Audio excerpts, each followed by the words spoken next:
वाढतं तापमान यामुळे सर्वसामान्यांची होरपळ होत असतानाच आता राज्यावर नवं वादळ घुंगावतंय। आगामी काळातील एल निनोचं संकट मोठी धोक्याची घंटा ठरणार आहे। यंदा कमी पावसाचा अंदाज असल्याचं मुख्यमंत्र्यांनी सांगितलंय आणि त्यामुळे यंदाचा पावसाळा आणि पुढचा उन्हाळा दोन्ही अतिशय कठीण आणि खडतर ठरतील अशी शक्यता आहे। आधीच दुष्काळानं होरपळणाऱ्या मराठवाडा आणि पश्चिम विदर्भासाठी ही परिस्थिती म्हणजे दुष्काळात 13वा महिना असाच ठरण्याचा अंदाज आहे। सरासरीच्या केवळ 88% पावसाची शक्यता वर्तवण्यात आल्यानं पाऊस ओढ देणार हे निश्चित आहे। संभाव्य संकटाच्या पार्श्वभूमीवर केल्या जाणाऱ्या उपाययोजनांची माहिती मुख्यमंत्र्यांनी दिली आहे। खरीप हंगामापूर्वीची तयारीची बैठक घेण्यात आली आहे आणि त्यानंतर मुख्यमंत्र्यांनी पत्रकार परिषद घेतली आहे आणि ही सगळी माहिती सांगितली आहे। यावर्षीचा खरीप हंगाम आहे याच्यामध्ये एक मोठं संकट जे आहे ते अल निनोचं संकट आहे। जे काही लॉंग टर्म ॲव्हरेज आहे पावसाचं तेच 88% असेल असा अंदाज त्यांनी वर्तवला आहे।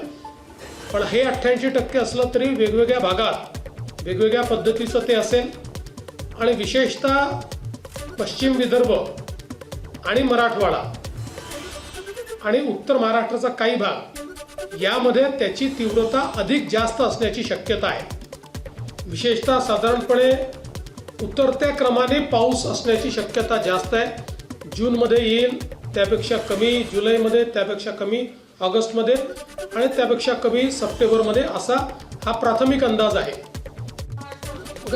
अल निनोचा परिणाम हा वेगवेगळ्या ठिकाणी वेगवेगळा होईल।